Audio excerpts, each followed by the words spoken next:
Mesdames et messieurs, bienvenue sur votre programme Entre les pages sur la RTVC. Merci d'avoir regardé la première émission. Aujourd'hui, nous allons continuer notre lecture avec toujours notre livre d'introduction, Le chemin de la vie, par le professeur Zacharias Stanefomum, qui est le fondateur de la communauté missionnaire chrétienne internationale. Il faut le souligner, une communauté qui est déjà dans plus de 140 nations.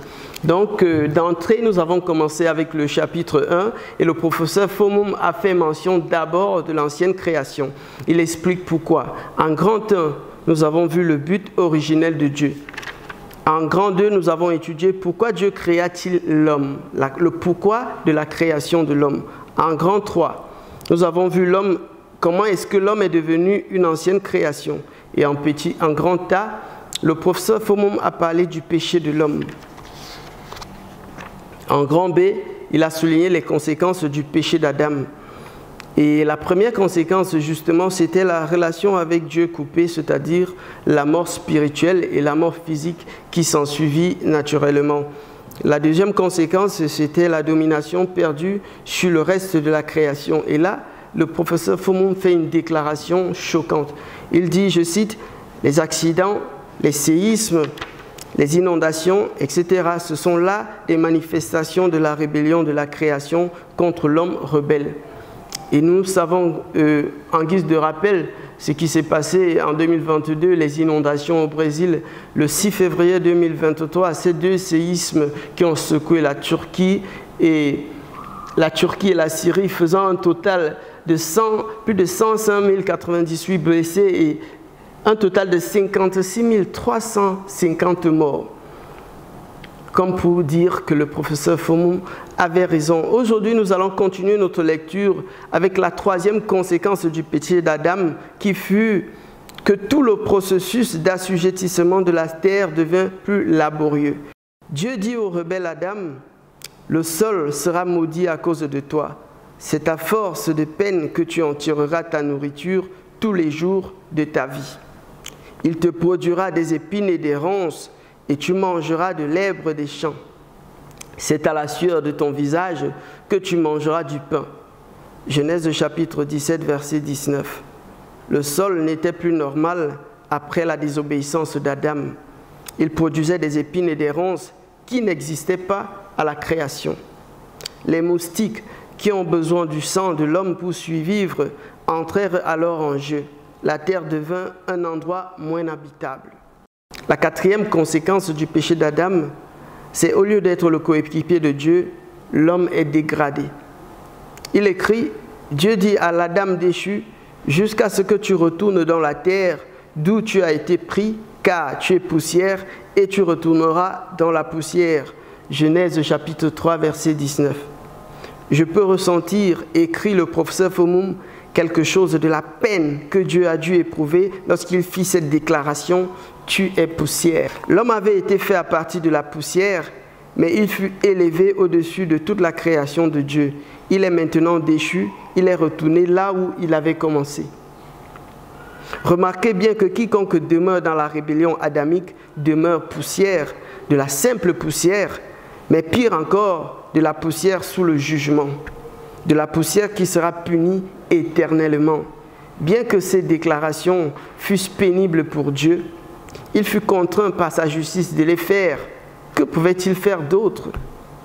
Si on s'arrêtait un instant, si Dieu a dit que l'homme redeviendra poussière, il est évident aujourd'hui, je ne sais pas où vous habitez dans la planète, mais il est évident à voir le nombre de cimetières dans nos villes que l'homme est effectivement redevenu poussière. Peu importe nos prétentions, peu importe ce que nous pensons, peu importe que nous y croyons à la parole de Dieu ou pas, mais l'homme est poussière, redevient poussière. Le nombre de cimetières en dit long là-dessus et donne raison à Dieu. Revenons à notre lecture. Là, nous allons prendre le grand C, Adam, point de départ de l'ancienne création. Le professeur Fomum s'explique. Jusqu'au péché d'Adam, il n'y avait pas d'ancienne création. Tout était encore une seule et unique création de Dieu. Lorsqu'Adam pécha, il devint le début de l'ancienne création. Il est devenu à cause de la désobéissance. face au choix entre demeurer l'unique création de Dieu et devenir le début d'une autre création en dehors de la volonté de Dieu, Adam décida d'être le commencement d'une autre création et il obtint ce pourquoi il avait opté. C'est ainsi que nous, aujourd'hui, nous obtenons ce pourquoi nous optons. Parce que Dieu est juste, il donne toujours à chacun ce pourquoi il opte. Dieu ne s'impose pas, il n'est pas un tyran. Nous pouvons le vérifier dans les Saintes Écritures. Par exemple, dans le livre de Romains, au chapitre 1, quand Dieu parle de la culpabilité de l'homme, il dit, je vais citer quelques versets, « La colère de Dieu se révèle du ciel contre toute impiété et toute injustice des hommes qui, par leur injustice, tiennent la vérité prisonnière.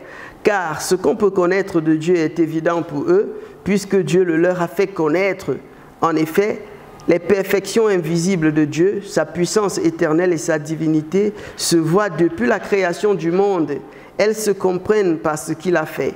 Ils sont donc inexcusables, puisque tout en connaissant Dieu, ils ne lui ont pas donné la gloire qu'il méritait en tant que Dieu et ne lui ont pas montré de la reconnaissance. Au contraire, ils se sont égarés dans leur raisonnement.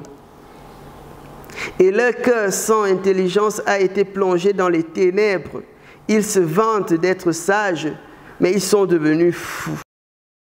Et ils ont remplacé la gloire du Dieu incorruptible par des images qui représentent l'homme corruptible, des oiseaux, des quadrupèdes et des reptiles. C'est pourquoi Dieu les a livrés à l'impureté par des désirs de leur cœur, de sorte qu'ils déshonorent eux-mêmes leur propre corps. Eux qui ont remplacé la vérité de Dieu par le mensonge et qui ont adoré et servi la créature au lieu du Créateur qui est béni éternellement.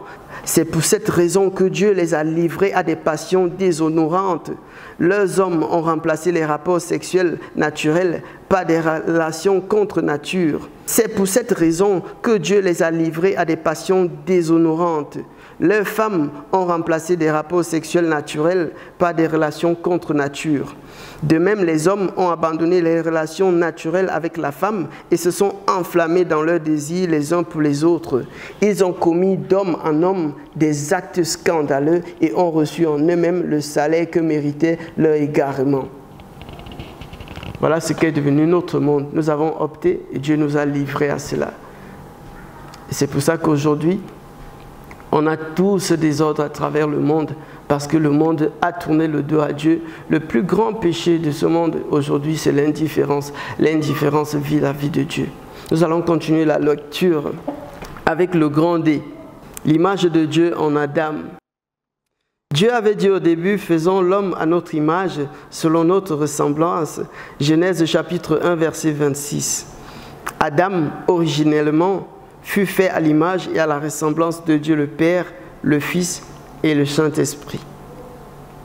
C'était là l'image parfaite de Dieu.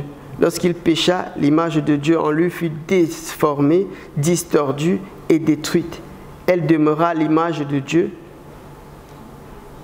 mais c'était une image déformée. C'est comme une voiture sortant d'un accident terrible. Toujours une voiture, mais ô combien différente de l'ancienne voiture. Parce que l'image de Dieu en l'homme reste l'image de Dieu, quoique déformée, l'homme déchu, bien qu'étant une image déformée, bien qu'étant mort spirituellement, peut continuer à manifester une certaine vertu, une certaine autorité, une certaine domination. Cependant, parce que l'image est déformée, la même personne peut, manifestant la vertu dans un domaine de son caractère, peut être absolument méchante dans un autre domaine. L'homme déchu est divisé, il est capable à la fois de bien et de mal, c'est-à-dire une contradiction permanente. Le grand E, le professeur Fomon parle de tous les humains qui font partie de l'ancienne création. Il dit, si Adam n'avait pas donné naissance à un enfant, il aurait été la seule personne de l'ancienne création et à sa mort, l'ancienne création aurait été exterminée. Cependant, la Bible dit, Adam, âgé de 130 ans, engendra un fils à sa ressemblance, selon son image, et lui donna le nom de Seth. Genèse chapitre 5, verset 3. Le fils d'Adam était donc selon l'image déformée et déchue d'Adam, et non selon l'image originelle que Dieu avait faite d'Adam. Tous les êtres humains sont des descendants d'Adam. Ce qui veut dire que dès la naissance, ils entrent dans le monde comme faisant partie de l'ancienne création, ayant en eux une image déformée de Dieu. Faisant partie de l'ancienne création, tous les êtres humains sont de nature pécheurs dès la naissance. Ils n'ont pas besoin de commettre un péché particulier comme le fit Adam pour devenir pécheurs. Ils sont pécheurs à la naissance. Ils n'apprennent pas à être pécheurs, ils naissent pécheurs. Vous et moi, nous sommes nés pécheurs. Comment peut-on savoir si quelqu'un est pécheur? Beaucoup de gens se posent la question et beaucoup de gens pensent que les pécheurs, c'est seulement des tueurs en série, les bandits de grands chemins, des adultères, des fornicateurs. C'est vrai, c'est des pécheurs, mais tout le monde est pécheur. Et le professeur Fomum ici répond à la question « Comment peut-on savoir si quelqu'un est pécheur ?» Il dit « Pour répondre à cette question, on a juste besoin de se poser une seule question. Est-il né des parents descendants d'Adam? Ou bien est-il un être humain? Si la réponse est oui, alors c'est clair. Cette personne est un pécheur. Elle appartient à l'ancienne création et est pécheur de nature. Si la personne était une chèvre ou un caillou, elle serait exemptée. Étant pécheur, l'homme est séparé de Dieu, il est une ancienne création. Tous les êtres humains naissent hors de la famille de Dieu. Ils naissent dans le royaume du diable. Ils naissent étant séparés de Dieu et hostiles à Dieu. Ils possèdent dès la naissance une nature qui est rebelle à la volonté de Dieu. Le professeur Fomum poursuit en expliquant qu'Adam était le seul qui fut né hors de l'ancienne création et qui entra dans cette ancienne création à travers un acte de péché personnel. Tous les autres êtres humains entrent dans l'ancienne création non par choix mais par naissance. Il n'y a rien que quelqu'un puisse faire pour s'assurer qu'il entrera dans le monde sans appartenir à l'ancienne création. Même les enfants des croyants entrent dans le monde comme faisant partie de l'ancienne création. La foi de leurs parents n'introduit pas en eux quelque chose leur permettant de naître sans une nature pécheresse. Le péché est entré dans le monde à travers l'œuvre de Satan. Satan est l'initiateur de l'ancienne création. C'est son chef-d'œuvre. Ayant été à l'origine de cette création, il la soutient et l'amènera à sa consommation dans les temps ardents de feu. Il a un royaume et une destinée. Tous les êtres humains naissent dans le royaume de Satan. À la naissance, chaque enfant entre dans le monde ayant pour père le diable et non pas Dieu. Ici, le professeur Fomum répond à une question, à une polémique où les gens ont toujours l'habitude de dire « nous sommes tous enfants de Dieu », mais il dit non. Il dit tous les êtres humains naissent dans le royaume de Satan. À la naissance, chaque enfant entre dans le monde ayant pour père le diable et non Dieu. Le Seigneur Jésus a dit aux dirigeants religieux de son époque, « Vous avez pour père le diable et vous voulez accomplir les désirs de votre père. Il a été meurtrier dès le commencement et il ne se tient pas dans la vérité parce qu'il n'y a pas de vérité en lui. Lorsqu'il profère le mensonge, il parle de son propre fond. Car il est menteur et le père du mensonge. » Jean chapitre 8, verset 44. Le professeur Fomum poursuit en écrivant « Tous les êtres humains naissent pécheurs sans aucune exception. » La Bible dit « L'Éternel vit que la méchanceté des hommes était grande sur la terre et que toutes les pensées de leur cœur se portaient chaque jour uniquement vers le mal. » Genèse chapitre 6, verset 5. Elle dit plus loin, ils se sont corrompus, ils ont commis des actions abominables. Il n'est aucun qui fasse le bien. L'Éternel du haut des cieux regarde les fils de l'homme pour voir s'il y en a quelqu'un qui soit intelligent, qui cherche Dieu. Tous sont égarés, tous sont pervertis. Il n'en est aucun qui fasse le bien. Pas même un seul. Psaume chapitre 14, versets 1 à 3. Nous sommes tous comme des impurs et toute notre justice est comme un vêtement souillé. Nous sommes tous flétris comme une feuille et nos crimes nous emportent comme le vent. Il n'y a personne qui invoque ton nom. Ésaïe 64, versets 5 à 6. Le cœur est tortueux par-dessus tout et il est méchant. Qui peut le connaître? Jérémie chapitre 17, verset 9. Il n'y a point de juste, pas même un seul. Nul n'est intelligent, nul ne cherche Dieu. Tous sont égarés, tous sont pervertis. Il n'est aucun qui fasse le bien, pas même un seul. Leur gosier est un sépulcre ouvert. Ils se servent de leur langue pour tromper. Romains chapitre 3, verset 10 à 13. Tous ont péché et sont privés de la gloire de Dieu. Romains chapitre 3, verset 23. Professeur Fomon poursuit en expliquant que la Bible insiste sur le fait que tous ont péché. Les pronoms tous et aucun nous disent de qui il s'agit. Tout le monde, il n'y a pas d'exception. Un docteur en philosophie et un élève en classe de cours préparatoire sont tous les deux pécheurs de nature. Un professeur d'université et l'homme le plus ignorant de la jungle sont tous les deux pécheurs. L'homme le plus riche et le mendiant le plus pauvre sont tous les deux pécheurs. Un pasteur ou un prêtre et une prostituée sont tous les deux pécheurs. Un noir et un blanc sont tous les deux pécheurs. L'homme le plus cultivé vivant au centre de Paris, de Londres ou de New York et l'homme le plus primitif vivant dans la jungle d'Afrique ou d'Amérique du Sud sont tous deux pécheurs. L'éducation ou la civilisation ne change pas le cœur de l'homme. En ce qui concerne notre nature pécheresse, l'éducation fournit toute une méthode pour cacher le péché et prétendre qu'il n'existe pas. L'homme cultivé est un pécheur sophistiqué. Lorsqu'un homme sans éducation te hait, il te le dit tout de suite, ou bien l'expression de son visage te le montre. Mais l'homme éduqué va sourire même quand il bouillonne de haine dans son cœur. Les deux cœurs sont fondamentalement les mêmes.